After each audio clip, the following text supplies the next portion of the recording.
പണ്ടീ കിടപ്പുമുറിയിൽ കയറിയതിന് നീ എന്നെ കുറെ ചീത്ത പറഞ്ഞല്ലേ മഞ്ജു? ഇപ്പൊ ഞാൻ ഇതിനകത്തും നീ വീടിന് പുറത്താവുകയും ചെയ്തു. പ്രീതിയോട് കളിച്ചാ ഇങ്ങനിരിക്കും.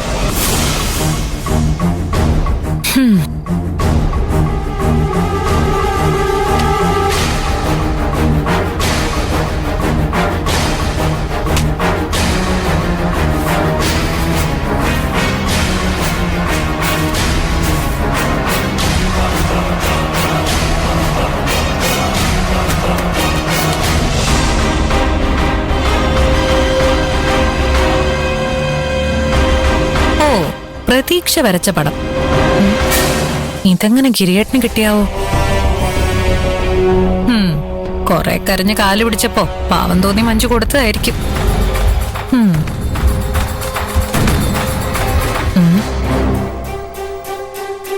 ഇത് മഞ്ജു,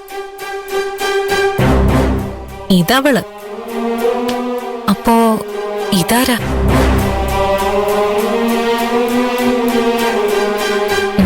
ജി.കെ. ഓ, അപ്പൊ ഇതാണ് ജി.കെ.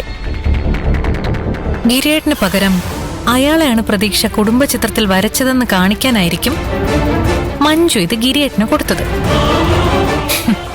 അതുപോലും മനസ്സിലാക്കാതെയാ ഗിരിയേട്ടൻ ഇത് ബെഡിന്റെ തൊട്ടടുത്ത് നിധി പോലെ സൂക്ഷിച്ചു വെച്ചിരിക്കുന്നത്. ജി.കെ. മഞ്ജുവിനോടും പ്രതീക്ഷയോടും കൂടുതൽ അടുക്കുന്നുണ്ടെന്ന് പറയുമ്പോഴൊന്നും ഗിരിയേട്ടനൊരു പരിധിക്കപ്പുറമൊന്നും ദേഷ്യപ്പെടാറില്ല. ഒരു പുരുഷനും തന്റെ ഭാര്യയും മകളും നഷ്ടപ്പെടുന്ന സാഹചര്യം ഉണ്ടാവുമ്പോ ഇങ്ങനെ പ്രതികരിക്കാൻ പറ്റില്ല. പിന്നെങ്ങനെയാ ഗിരിയേട്ടന് ഇത്ര ശാന്തനായി പ്രതികരിക്കാൻ പറ്റുന്നത്?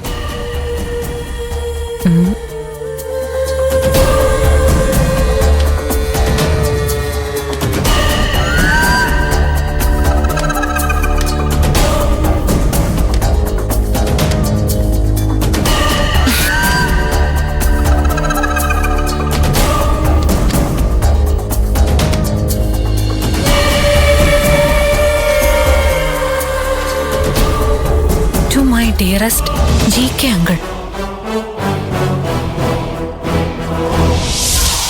അയാളുടെ പേര് ജി.കെ.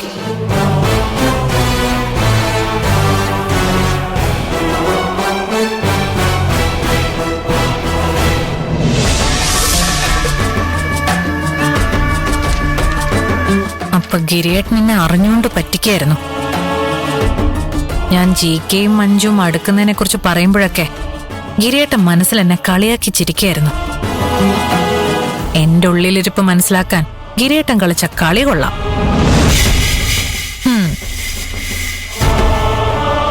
അത് മാത്രമല്ല, അച്ഛനെ കണ്ണെടുത്താ കണ്ടുടാത്ത പ്രതീക്ഷയുടെ മുന്നിൽ ജി.കെ. ആയി അവതരിക്കാനുള്ള ബുദ്ധിയും സമ്മതിക്കണം. എല്ലാവരുടെയും നീക്കങ്ങൾ അറിയാവുന്ന അഹങ്കരിച്ചിരുന്ന എന്നെ പോലും ഗിരിയേട്ടൻ തെറ്റിദ്ധരിപ്പിച്ചു. അപ്പൊ ഗിരിയേട്ടന് ശക്തി മാത്രമല്ല, ബുദ്ധിയുണ്ട്. പക്ഷെ ഇപ്പൊ ഗിരിയേട്ടന്റെ രഹസ്യം ഞാൻ കണ്ടുപിടിച്ചില്ലേ? ഇനി നിയന്ത്രണം വീണ്ടും ഞാൻ പിടിച്ചെടുക്കും. ജി.കെ. അവളുടെ അച്ഛനാണെന്ന് പ്രതീക്ഷ അറിയിച്ചാലോ?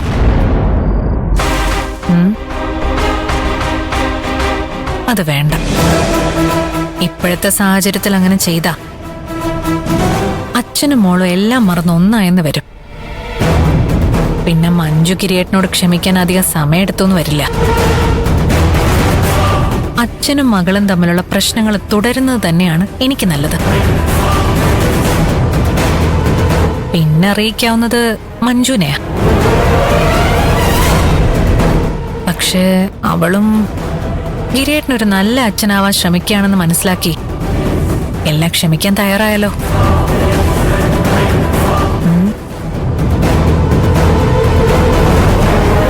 ഇത് വെച്ചിട്ട് എന്ത് ചെയ്യും? അയ്യോ, ഗിരിയേട്ടൻ വന്നു.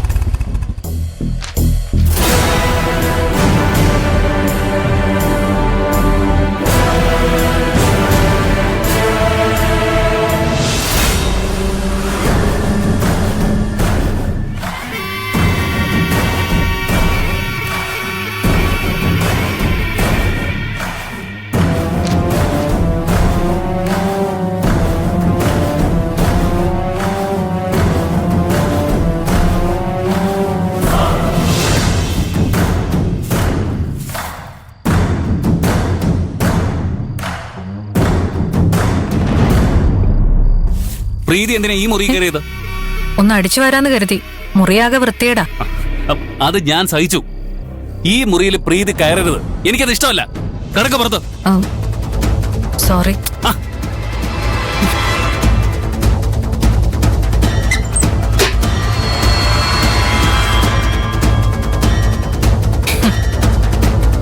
ഇത്രയും ദിവസം എല്ലാം അറിഞ്ഞുകൊണ്ട് ഗിരിയേട്ടൻ എന്നെ കളിപ്പിക്കായിരുന്നില്ലേ?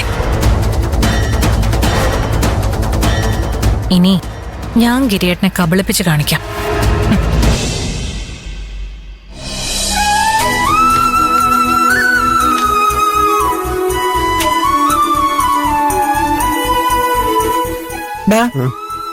നിനക്കിപ്പോ നല്ല തിരക്കാണോടാ?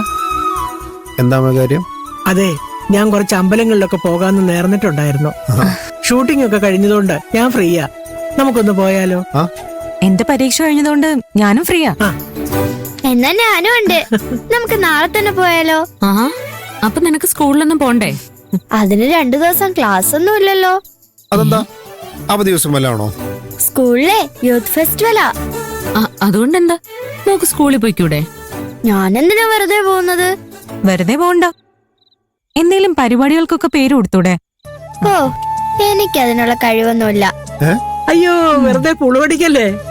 മോൾ എത്ര നന്നായിട്ട് പാട്ട് പാടുമെന്ന് ഞങ്ങൾക്ക് എല്ലാം അറിയാം. വീട്ടിൽ ചുമ്മാ ഇരുന്ന് പാട്ട് പാടുന്ന പോലെയാണോ സ്റ്റേജിൽ നിന്ന് പാടുന്നത്? ഓ, അപ്പോ മോക്ക് സ്റ്റേജിൽ കേറാൻ പേടിയാണല്ലേ? എനിക്ക് പേടിയൊന്നുമില്ല. എന്നാ എന്റെ സുന്ദരി കുട്ടി പാട്ട് പാടാൻ പേര് കൊടുക്ക്. മോളുടെ പാട്ട് കേട്ടാലേ അവിടെയുള്ള സമ്മാനങ്ങളെല്ലാം അവര് മോൾക്കെടുത്ത്